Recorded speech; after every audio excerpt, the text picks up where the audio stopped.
Welcome to the National Press Club, the world's leading professional organization for journalists.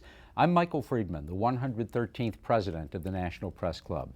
I'm the former general manager of CBS Radio Network, now journalist in residence at University of Maryland Global Campus, a professor at George Washington University, and executive producer of the Kalb Report, public broadcasting series moderated by journalist Marvin Kalb.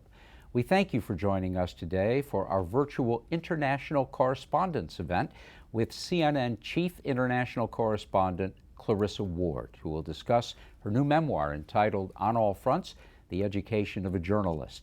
We'll also explore the broader issues of reporting in an age of extremism and in the midst of a global pandemic, and how the U.S. presidential campaign is being viewed around the world, as well as the potential implications of its outcome. Clarissa Ward joins us today from her home in London. Clarissa, welcome to the National Press Club. Thank you. It's so wonderful to be here with you, Mike. We're pleased to accept questions from our audience, especially our journalists tuning in today. I will ask as many as time permits. To submit a question, please email q&a@press.org. We're also pleased to share questions today from a group of journalism students from George Washington University who are viewing our event. In a career spanning 4 television networks, Fox, CBS, ABC, and CNN, Clarissa Ward has traveled the globe, moving from one hotspot to another, reporting from Taliban-controlled Afghanistan to war-ridden Yemen and earthquake-ravaged Japan. She has been based in Baghdad, Beirut, Beijing, Moscow, and now London. In particular, Ward has reported from Syria on the human cost of war. Her coverage included undercover travel to interview Western fighters and trips to rebel-held areas to document life under the Syrian regime's barrel bombs. She has been honored for her work with 2 Peabody Awards, 5 Emmys, 2 DuPont Columbia University Awards, 2 Edward R. Murrow Awards, and accolades from the Overseas Press Club and the Radio and Television Correspondents Association. She graduated with distinction from Yale University, speaks 7 languages, and perhaps most important, Clarissa Ward is a newer mom. Her older son is now 2, and her younger son just arrived this summer. Her memoir chronicles her rise in journalism and the lessons learned along the way. Clarissa Ward, congratulations to you, and thank you again for joining us. Thank you. Let's begin with a view from London of last night's first 2020 general election presidential debate. Your CNN colleague Jake Tapper referred to the debate between Donald Trump and Joe Biden as, and I'm quoting, a hot mess inside a dumpster fire, inside a train wreck. Share your thoughts with us. Well, I'm not going to repeat what Dana Bash said right afterwards, but I'm sure you read about it on Twitter if you didn't see it on TV, but I think she had it right. Look, here from Europe, there is a sense of profound anxiety about what's happening in the U.S., about how the U.S. is changing in its role in the world, and the leadership that it traditionally at least tried to show is no longer a focus, that the U.S. is now mired in its own domestic political turmoil. And so for Europe particularly, as we've seen the sort of erosion of faith from the U.S. in institutions through the Trump administration, such as NATO, and really age-old allegiances that really traditionally underpinned the relationship that the West has had, and Europe and the U.S. specifically. Obviously, there's real concern now that things have become so ugly in the U.S., that the U.S. is now so divided that no matter who wins, it will continue to be embroiled in this sort of introverted posture, looking at trying to deal with its own domestic issues. So I think the thing that was striking this morning, though, talking to people and looking through the papers and getting the feedback, is that it wasn't just a question of people being horrified by some of the behavior that they saw on display from the president. What seemed to be almost the headline here was this idea of a kind of descent into chaos, that there's no civility anymore in the political discourse, that people are being forced to call names and interrupt each other and shout at each other, and that the moderator, Chris Wallace, while he certainly did his best, was almost forced into the position of being like a referee or a kindergarten teacher, where he could barely control what was happening on the stage in front of him. And that's more worrying, generally speaking, because, President Trump will come and go. But what's happening in America more broadly, and the way that international people are seeing the US and seeing the US's role as shifting, that is something that could stay for much longer. President Trump didn't give much indication last night that he is going to go under any circumstances. That was somewhat alarming. You talked about Chris Wallace as moderator, and perhaps you could see yourself being in that position at some point. If it was you, and Chris was in a very tough position last night, how, in general, do you think a moderator can best engage when a candidate continuously interrupts and steals time away from an important answer? And I asked that question on behalf of one of our students, Isabel Bonk. I mean, listen, you're damned if you do and you're damned if you don't, right? Because if you start to, for example, mute the microphone, if you are not, if you are of extent, gone over your time, or you're interrupting, then that will be used by one candidate or the other as a way of saying, oh, look, the press is trying to silence me. I'm being muzzled. And yet, if you don't do anything to sort of take back the power and take control of the situation, you get what you had last night, which I think, most people watching it felt was lacking in the distinction and, distinguished behavior that one would expect from, the future or the current president of the United States. So I think Chris Wallace is really in an impossible situation. I don't envy him at all. There have to be rules of how one engages in these debates. But if neither side is going to obey the rules, then what really options does the moderator have to take control of the situation? Is it a question of that, there needs to be a real examination about the format in general, and how it can be improved upon, how it can be changed to avoid what we saw. And we've seen it more and more, people insulting each other, stepping on each other constantly, interrupting each other constantly. I don't have all the answers, and I'm fortunate enough really to not cover politics in general, because I do think there's a lot of very tricky questions, not only that moderators are facing, but that all journalists are facing in trying to cover this story. Thank you. Let's go on to some other subjects. Here's a question from another student, Liette Wasserman. It's no secret that journalism has a challenge in terms of female representation in newsrooms, and the field of foreign affairs faces similar challenges. As a woman international correspondent, have people ever implicitly or explicitly questioned your qualifications to report on major global issues? It's a really important question. And what I would say is that misogyny still exists in this industry, and sexism, of course. They're a lot more subtle in the ways they manifest themselves, but they are pervasive. I'll give you some examples. Like, as a woman, if you work in television, your physical appearance matters a lot more than it does for your male colleagues. How many women over the age of 50 do you see on television news? There are some. I'm not saying there aren't, but I would say that there are more men over the age of 50 who are still on television reporting the news.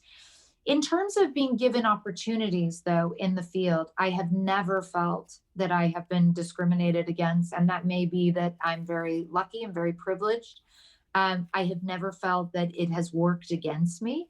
Of course, you are going to come into contact at times in your career with some real knuckleheads who are going to say things that make you kind of grind your teeth. I worked with a correspondent in Baghdad many years ago when I was a producer, who used to jokingly call me something that I'm not even going to repeat here.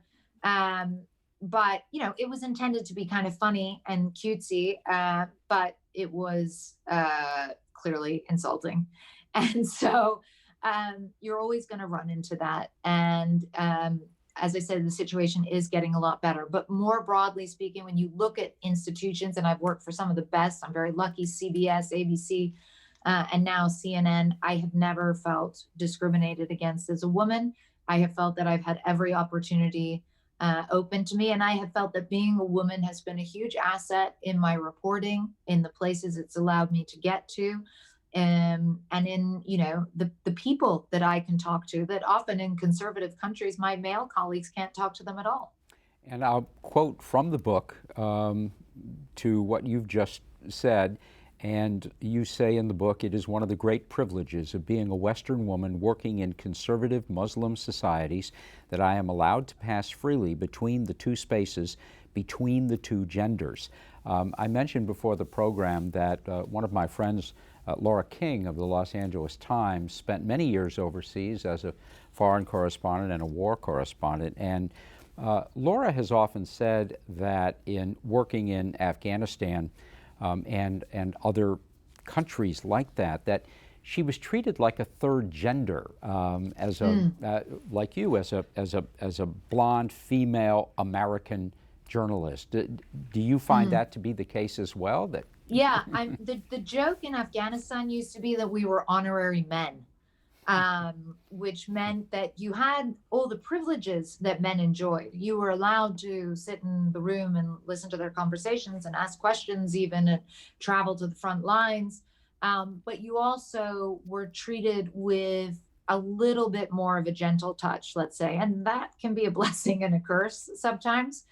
But you really, if you do this work as a woman, you unfortunately have to learn how to be able to navigate those sorts of situations.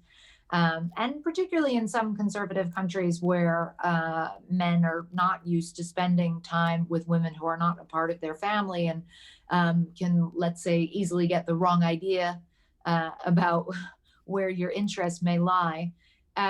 But for the most part, what it means is, yes, that I have the freedom to move between these two worlds, to sit with the women. And by the way, Mike, women have a totally different perspective on a conflict to men. Usually they are mines of information. They know everybody in the village, what's going on, who's involved with what, but they bring something different to the table in terms of understanding the broader scope of a conflict. And that is often traditionally been a little bit lacking from reporting more broadly, simply because you didn't have so many women who were traveling to these types of places. And I think it makes it richer to have that diversity of voices represented.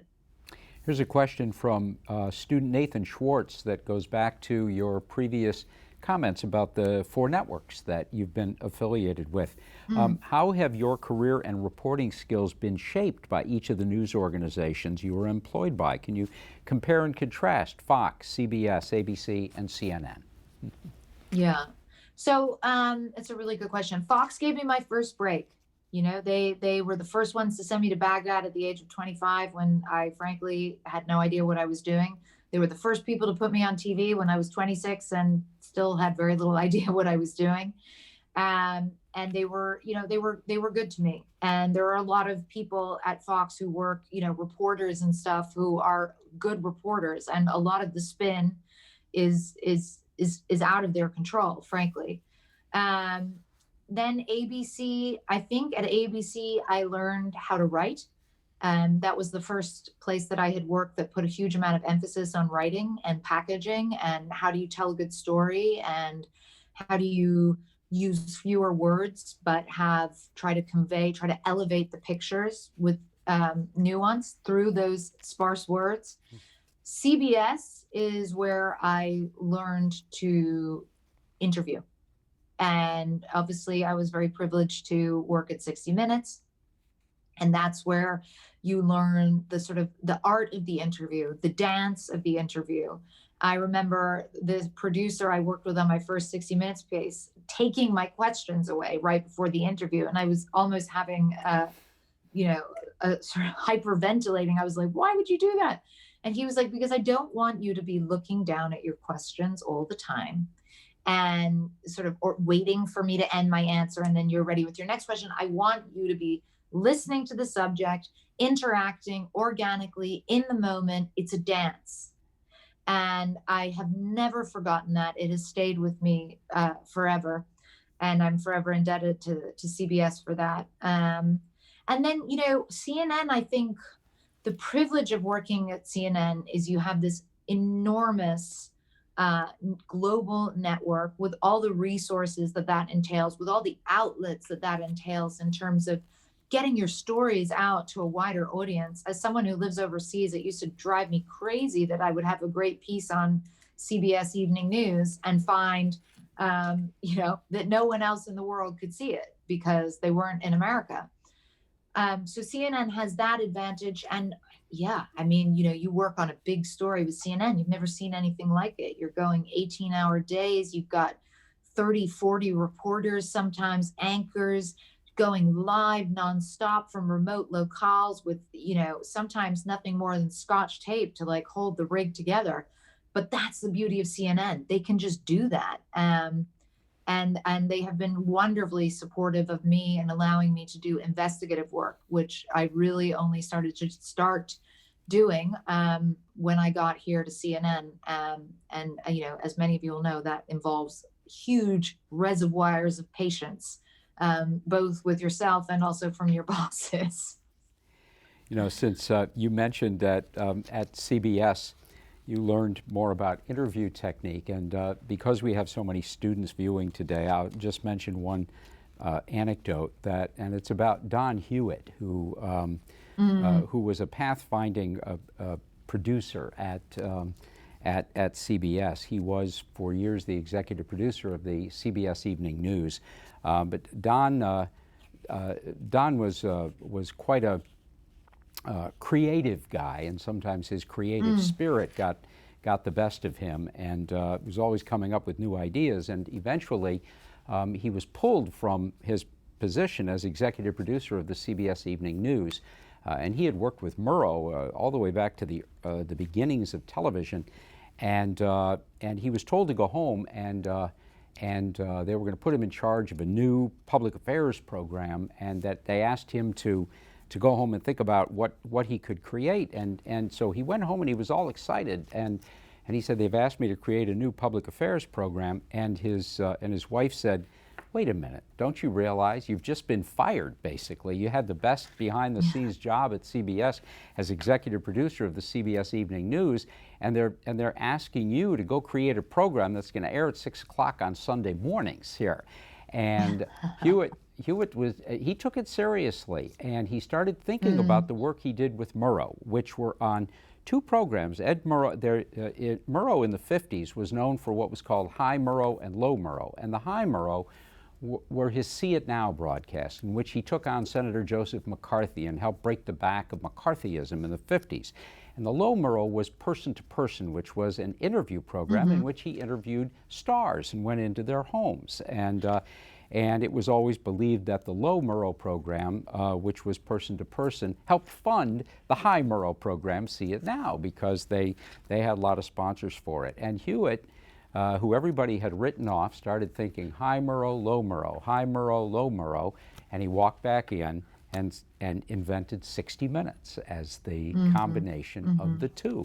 And of course, the interview technique is hugely important to the success of 60 Minutes. And so that's a wonderful trajectory for you, and it sounds like you've taken some very positive things from each of your experiences, and now you have this opportunity to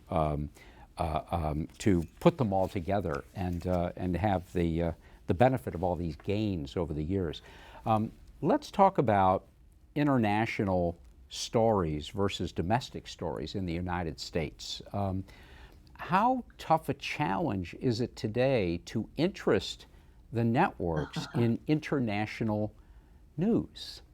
Talk about that a Yeah, little bit. it's yeah. I mean, it's a very, very good question. It's hugely challenging, and you need to be, frankly, a pretty experienced reporter and have gone through a few election cycles to understand that you must pitch things that somehow dovetail with what's going on in the US, or that somehow relate to it, that somehow resonate for American viewers. Obviously, CNN is a little different because you have domestic and international, but because I grew up, in a US network background, that is always the question in the back of my mind. Why do Americans find this interesting? How can I get Americans interested in this topic? Why is it relevant to them right now? How can I make it feel more pressing or important to them? And so I think people are absolutely interested in America's, let's face it, somewhat diminished reputation in the world. And so that is something that, you can try to pitch stories around, and looking at examples of situations that perhaps some have called the abdication of moral leadership from the US. The one I'm thinking of in particular is when President Trump said that he was going to pull all US troops from northern Syria, basically giving President Erdogan of Turkey the green light to go ahead and carry out his military incursion against the Kurds. And the Kurds, of course, had been the US's ally in the fight against ISIS. And so that created, frankly, it created absolute chaos, because Syria is such a delicate house of cards that when you just whip one card out like that, the whole thing starts to fall down. So that's just one example, but you do learn to find the stories that are somehow relevant to the U.S. In this specific moment, I'm not going to lie, it wasn't intentional, but I may have had my baby at like the best time ever. They say there's like never a right time to have a baby.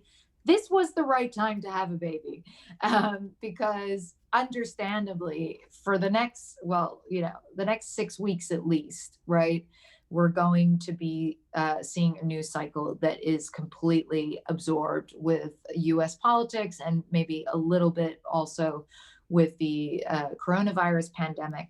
But it is incredibly challenging for international reporters, and I speak to them every day. They're all my friends and colleagues. And I think that if you want to have longevity in this industry, you learn to understand that this is like surfing, okay? If it like this job. And when the big wave comes, you paddle for it and you go hard. But you also have to understand that like the big rollers don't come all the time. And sometimes you just got to sit out there on your board and wait a while. And there's nothing you can do about it. You cannot control the news cycle. So you have to let go. You have to make peace. If you're doing this job and you're going back and forth to conflict zones, you know what? Take advantage of this time. Have a little bit of a timeout.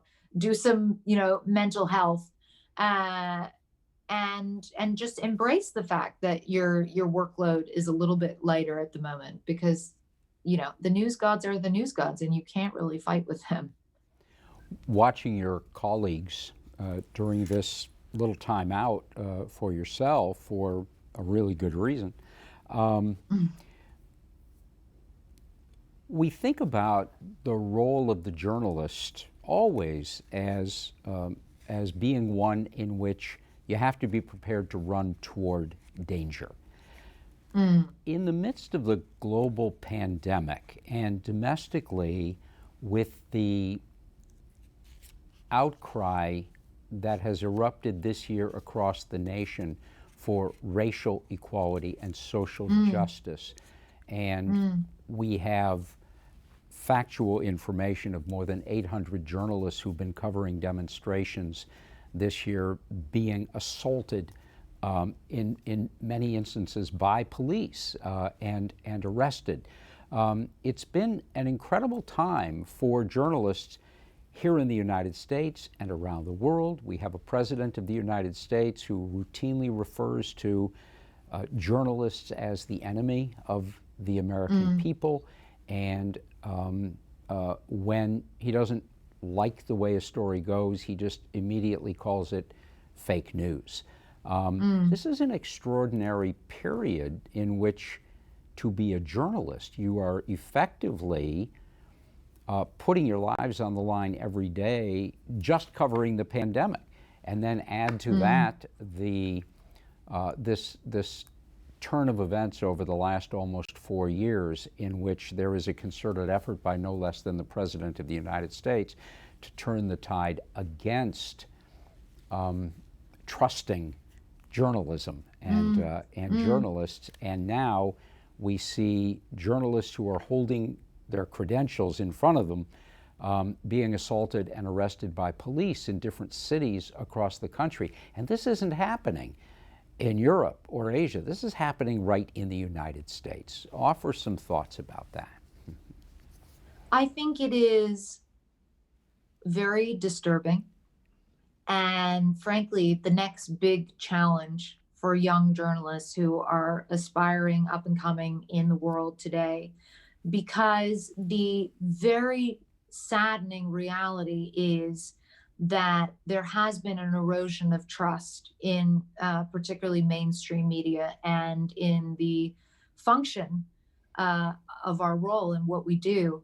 And it's not just in the US, it's across the world. I think that authoritarian regimes around the globe have been emboldened when they've seen the way that President Trump talks about journalists, disparages journalists, refers to them as enemy of the people.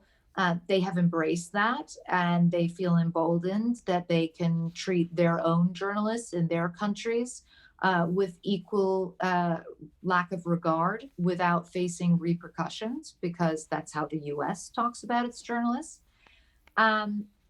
But I wonder a lot about how journalists can try to get that trust back from people, because that's the really important thing here, is how do we protect ourselves and yet also go about getting trust back from people who have lost trust. And I think that one important factor to keep in mind when we look at this, because I've done a lot of work on Russian misinformation campaigns, and the goal of misinformation, and this is aside from what you're talking about with President Trump, but the goal of misinformation is not to persuade you that climate change does not exist or that journalists are the enemy of the people. It's to throw out so many outrageous claims that are seemingly unverifiable that the ordinary person feels completely bombarded, overwhelmed, and ends up throwing their hands up in the air and saying, you know what, I can't make heads or tails of this. Everyone's a liar. There is no such thing as the truth. There is no such thing as black and white. There is no such thing as good and bad. It's all a mess, and I just don't even want to be a part of it. That's the goal, traditionally, of the kinds of misinformation campaigns that we've seen coming from Russia. So journalists are left really walking this fine line of having to defend themselves vociferously, clearly, but also to be very straight in their reporting and sticking to the facts and using that as a compass to orient them. Because what happens is you get so, and I know this for me personally, I would be on the front lines in Aleppo and getting shot at, and then looking on Twitter and like people are saying insane things about me. I love Al Qaeda and this and that. And your first instinct always is to engage, right? You start to engage. You start to say, well, why would you say that? And what did that? And before you know it, you didn't realize it, but you've just given this guy who has an egg for a profile like 3,000 followers. You have elevated his status by engaging in debate with him. And I think this is something that we're all trying to work out in this, frankly, slightly dystopian new world that we're living in, is how much do we engage with this kind of nonsense? How much do we try to rise above it? But at what point do we need to defend ourselves?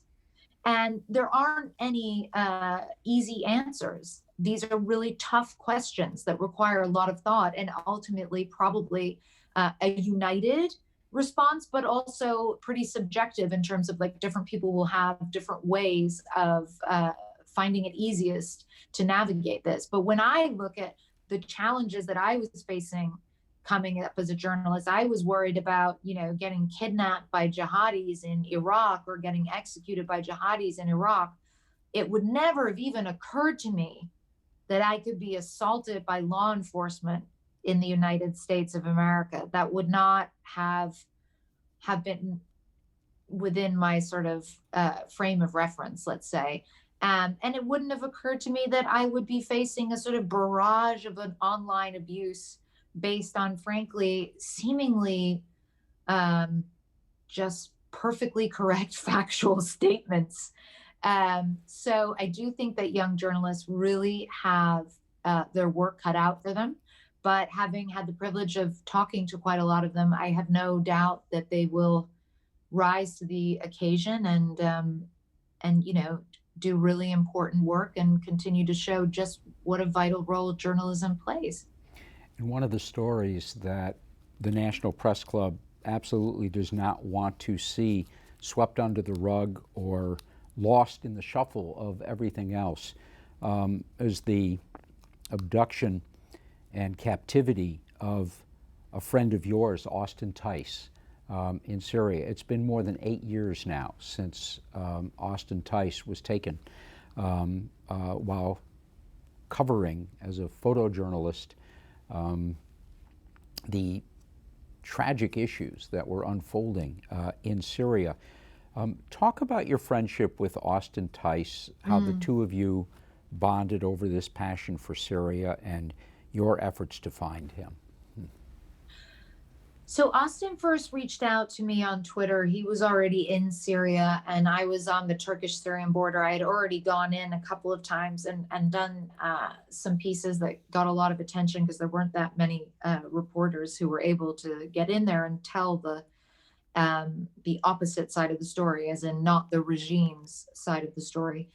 And Austin said, hey, how are you doing? Shoot me a note. And so we started chatting and I was sort of intrigued. I was like, who is this freelance journalist who's a former Marine captain who served in Iraq and Afghanistan, but then decided to go to law school, was studying at Georgetown Law, and thought in his summer off, while everyone else was probably like working at law firms, Austin was like, I know what I'll do. I'll go to Syria and be a freelance journalist with no journalistic experience.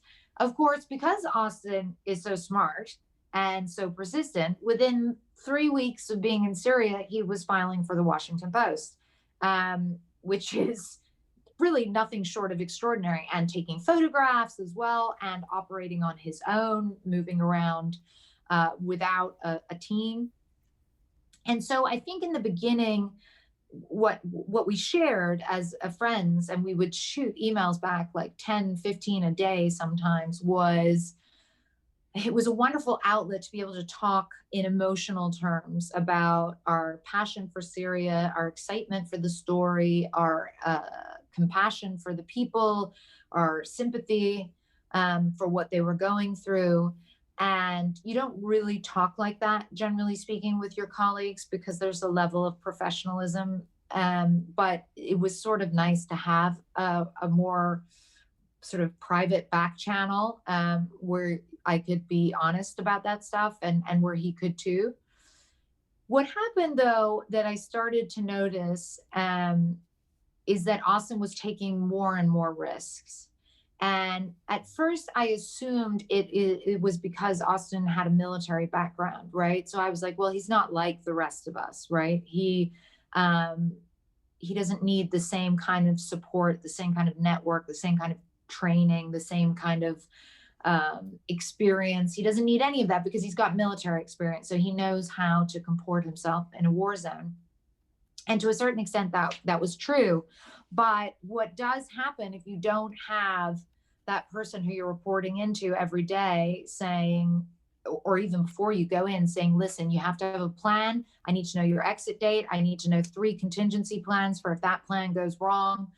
Then you can get into hot water because basically as a freelancer, you're beholden only to yourself. And if you start to become desensitized to risk, then you will often make decisions that are ill-advised, let's say. And I think that Austin got to the stage where he'd had so much success in getting to where he was getting, but was still frustrated at not getting to certain places, that he began to take more and more risks. And then, as we know, he was captured, and he has been held for more than 8 years, which is nothing short of unbearable and heartbreaking on every level. I was in Lebanon when he was captured. We were supposed to be meeting up. He was going to also visit. He had an American girlfriend from Georgetown who had flown into Lebanon to see him too.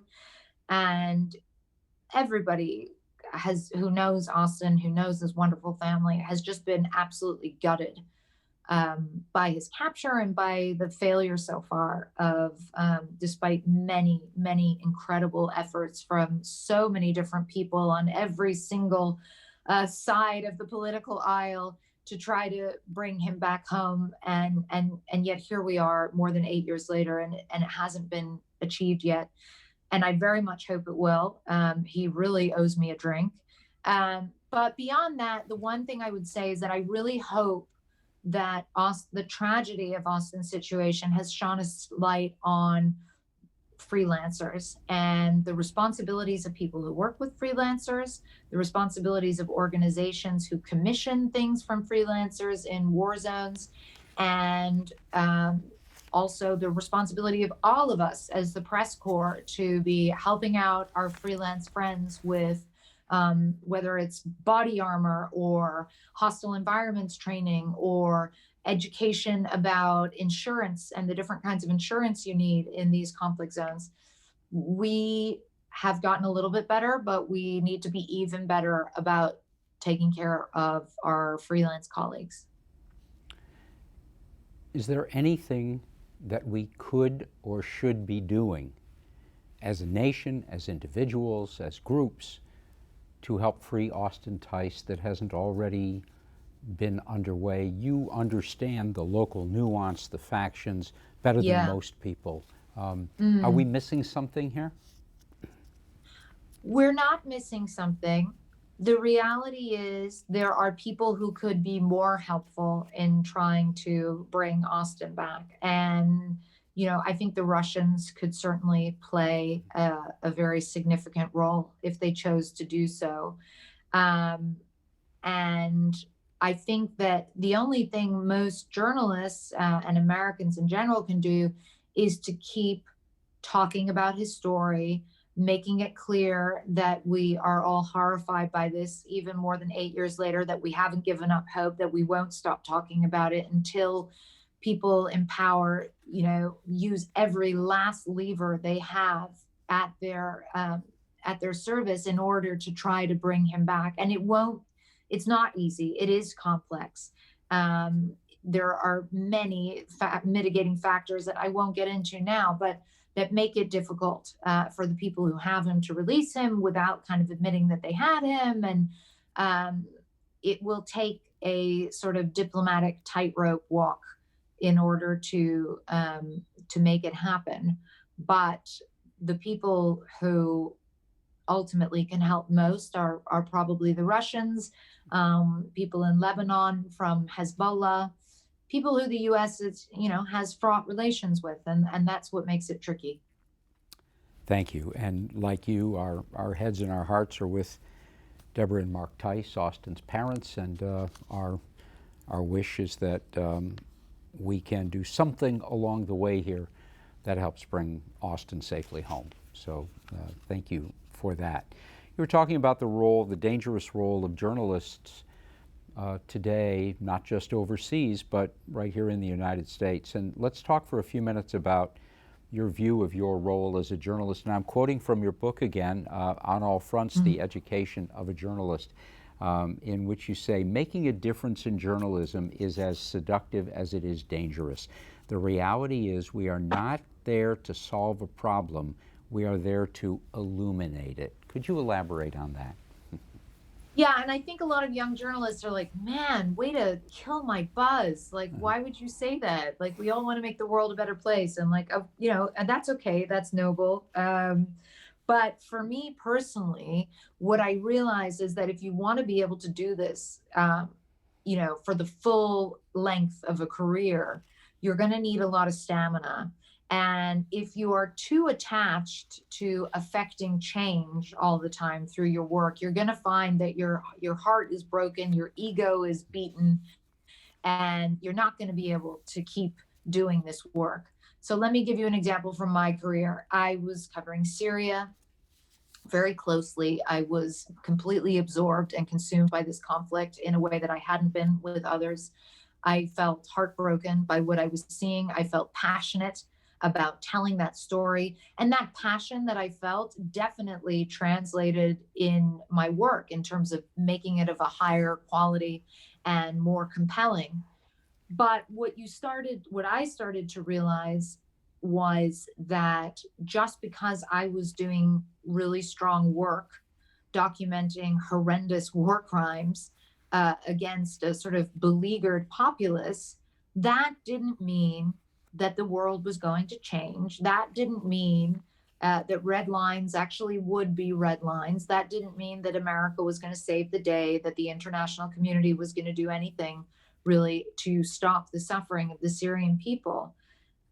And for a while, that really, really, really took a toll on me. I felt bereft, frankly. I felt so depressed that I hadn't been able to help people more. I felt guilty that I could leave after 2 weeks in Syria and go to my lovely family and home in London, where they were still living under these barrel bombs day in and day out. And I sort of came to a realization at a certain point that I could not continue to view and understand my role as a journalist through that lens, that I needed to take a more humble approach. And for me, that humble approach is to say, my job is to tell stories, to shine a light on situations like the Syrian civil war, where atrocities are being committed, where people are suffering, whatever it may be. It's to shine a light on these stories, to give a voice to people who may not already have a voice, to bear witness to the full extent of what they are going through. My job is not to solve the problem. My job is not to end the war. My job is not to prescribe policy. My job is not to be an activist. My job is to tell the story so that other people can listen, learn, hopefully feel impassioned about it, and maybe they will be activists of whatever course the world will take. You can't dictate that as a journalist. And so I think it's natural to have that hubris of, oh, we're going to change the world and make it a better place. But you will quickly realize that, and I don't need to tell you this, Mike, but there are huge undercurrents to this world that you as a simple journalist do not have control over. And so you can do your best, and you do your best every single day. You do your best, but you also have some humility about what your actual power is and what your real role and function is supposed to be. Very good, thank you. We'll change gears now. I have a question from one of our students, Jack Wild. How on earth did you manage to learn 7 languages? Yeah. I mean, I feel like the languages thing is like taken on a life of its own. So just to be clear, first of all, one of those 7 is English, right? So that's kind of like, it's a bit of a cheat. I love languages. I grew up between the US and the UK, and my accent always used to change when I would go back and forth. Even now, you can kind of hear it getting a bit weird. And as a result, I think I have like an ear for languages, for imitating whatever accent of whatever place I'm in. So I studied French in school. I studied Spanish in school. Then I started to learn Italian in college. And I speak French and Italian well. I gave up Spanish, which was stupid of me. So I understand it very well, but I don't speak it as well. Then I started to learn Russian. And then I started to learn Arabic, and my Russian and my Arabic are conversational. So I can get around, shoot the breeze with people, hopefully put them a little bit at ease, show them that I understand and deeply respect their culture. But if it comes to having a conversation about something serious like politics, I can listen, but I will be a little bit tongue tied to express myself in a sort of way that doesn't sound like a precocious 7-year-old. So that's Russian and Arabic. And then when I moved to Beijing, Beijing, you really can't get by if you don't, certainly when I was there in 2009, if you don't speak any Mandarin, like you're not going to be able to get in a taxi. You're not going to be able to order anything at a restaurant. So I just quickly realized that I needed to study Mandarin. And anyway, it's a beautiful language. So I speak basic Mandarin, but it's rusty now. I haven't been to China, sadly, in some time. But for the most part, I can't, if you don't have natural facility with languages, it doesn't matter. If you do, it's a wonderful thing to have languages. It does open doors. It does put people at ease. And it does just give you a different perspective on any culture. Terrific, thank you. We have a question from Danny Al-Farouk, who is a journalist here in Washington and a member of our Board of Governors of the National Press Club. Now that you're a mom, how does that change the equation for you in terms of taking risks? It's a good question. I get it a lot. I sometimes complain that my male colleagues who are fathers don't get it as much as I do. But I think that there's no question when you're a parent that you have a debt of responsibility to your children and to protecting them and guiding them. And that's your primary role on this earth. So I am very mindful of that. I take huge precautions and real efforts to mitigate every possible risk that I can. I avoid what I would call active frontline situations. So I'm not interested any longer in being on a front line where bombs are falling and bullets are whizzing. I'd like to be as close as I can to that front line, that I can have access to civilians who are living in that situation, or different people who are involved in the warring parties themselves. But I really try to avoid being in the thick of it to the extent that one can. I still travel to dangerous places, and partly that's because I feel like I have a lot of experience and I have a pretty good sense now of when a situation is becoming dicey, when I need to pull back. And partly because I really feel like if we had a situation where you didn't have any mothers going out and telling these stories, that reporting will suffer as a result. I do think that being a mom changes, and being a parent changes the way you feel, changes your levels of empathy, and I'm sure has a profound effect on the way you report stories and the prism that you view them through. So just the same as I would want to see a sort of broader diversity of voices telling stories anywhere, I think in war zones, having mothers out there is important. I'm not saying they need to be on the tip of the spear. I'm not saying they need to put themselves in real mortal danger, but I do think we need to keep telling these stories. We have two questions from one of our students, Daniel OK. You've interviewed a number of very dangerous people. How do you manage to remain calm and professional during such tense circumstances? Is it practice, nerves of steel, or do you have a specific strategy? Very good question. Okay, so it's definitely not nerves of steel, because on the inside, I'm literally like, please, can we go home? But I think it's more strategy and practice.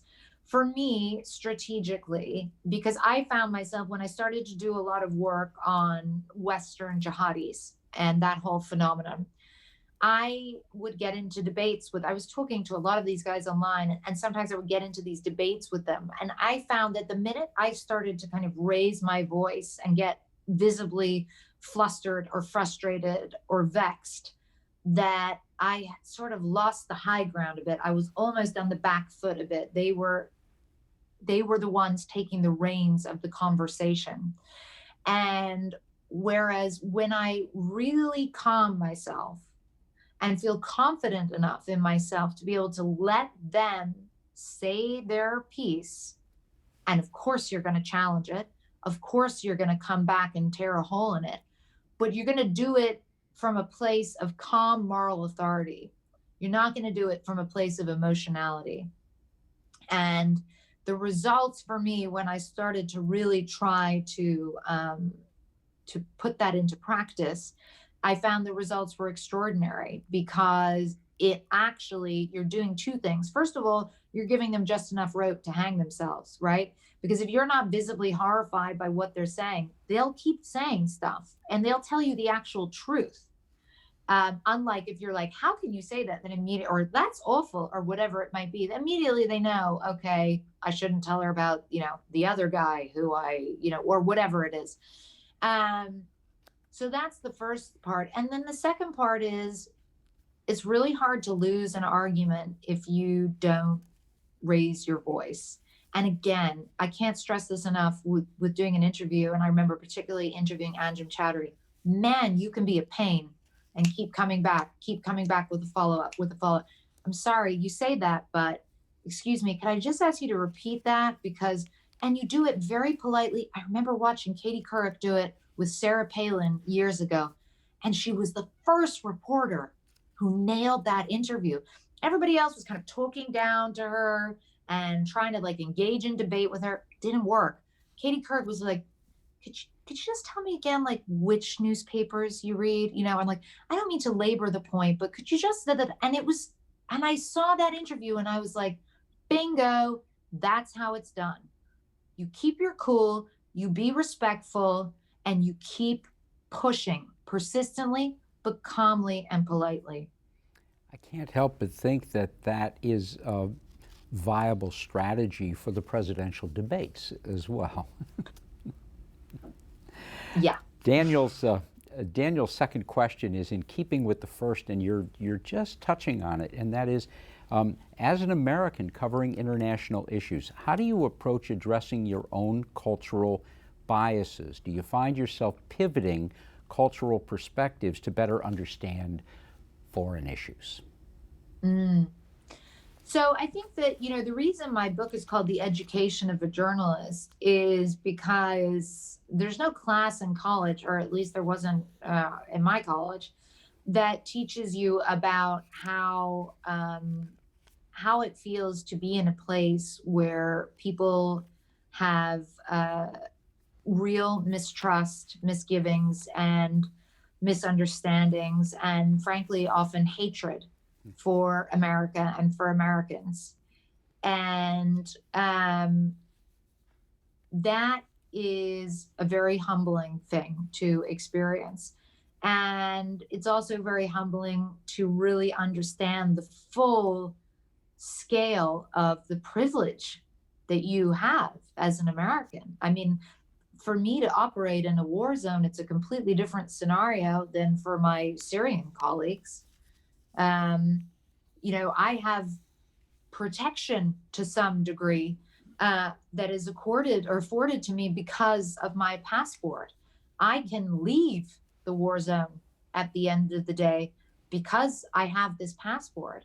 And in Iraq, I think that was the first place I really understood that and felt that so fully, because, of course, despite what Americans were being told by the government about the invasion of Iraq, why we were there, what we were doing there, what the goal was, it was so clear on the ground that that was not what was going on, that it was actual chaos, that Iraqis, who maybe some of them had really supported the ouster of Saddam Hussein, but were now plunged into this incredibly violent and chaotic existence with no real sense of guidance or protection coming at different stages from the US.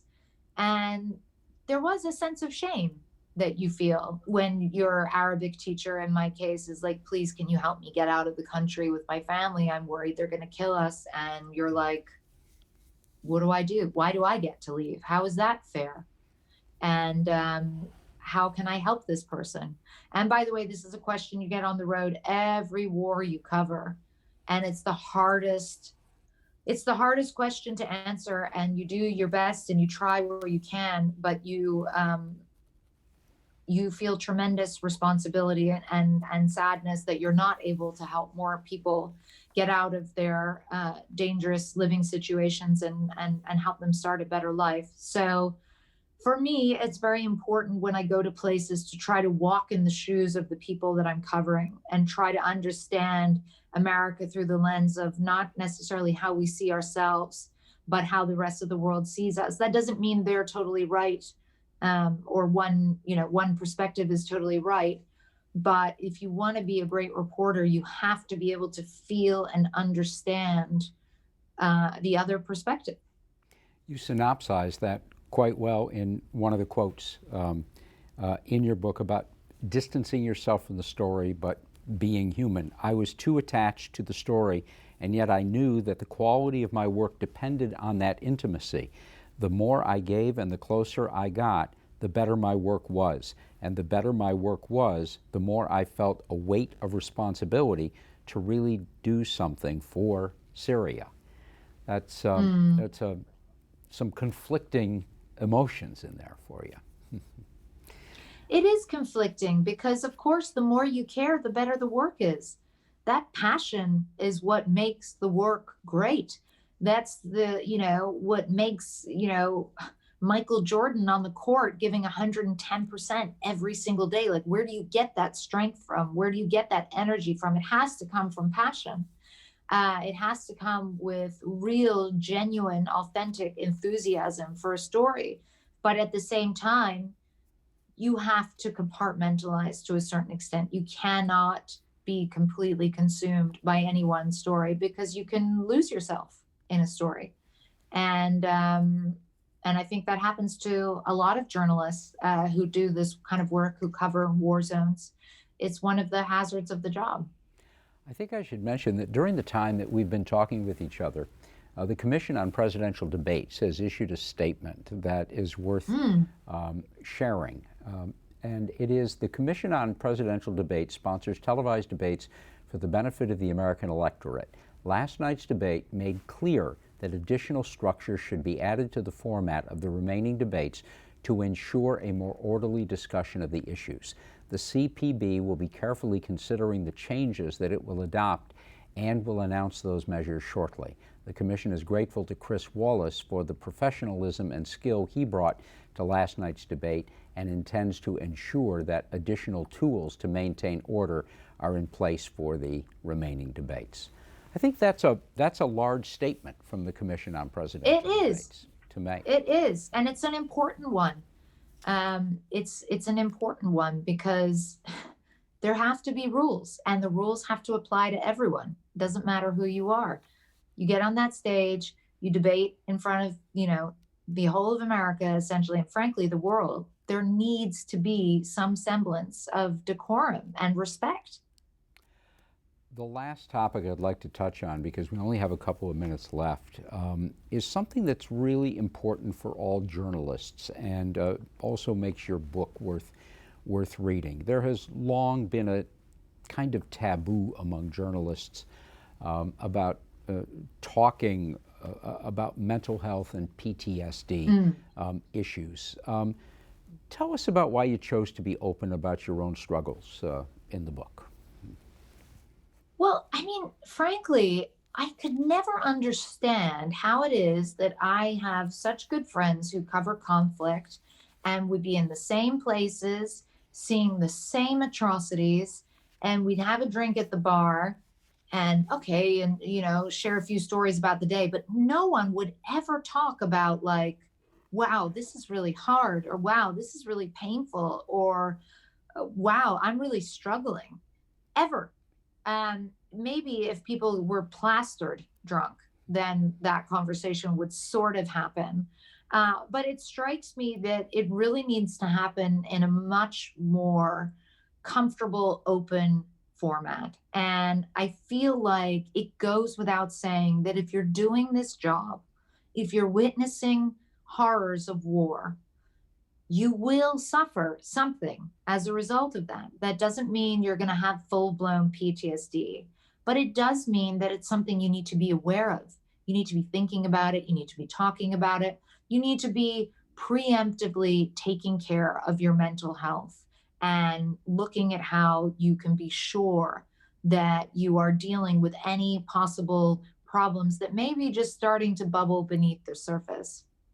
Often, when you cover war, it doesn't happen like it does in the movies. You don't see something sad happen and then you have bad dreams and you feel sad. No, you might feel nothing in the moment, except, oh gosh, I've just got to get this on air, and then go home and still feel nothing and feel numb and feel detached and feel distant from your family and feel irritable and not sleeping well. It's not always obvious when you're struggling in some way. And so I feel like as news organizations in general, we should be able to talk about this really openly. It is not a big deal. The fact that it is taking a toll on you in some way, shape, or form just means, frankly, that you're a human being. And final thoughts from you to our journalists who are out on the front lines today, and especially to our aspiring journalists viewing today.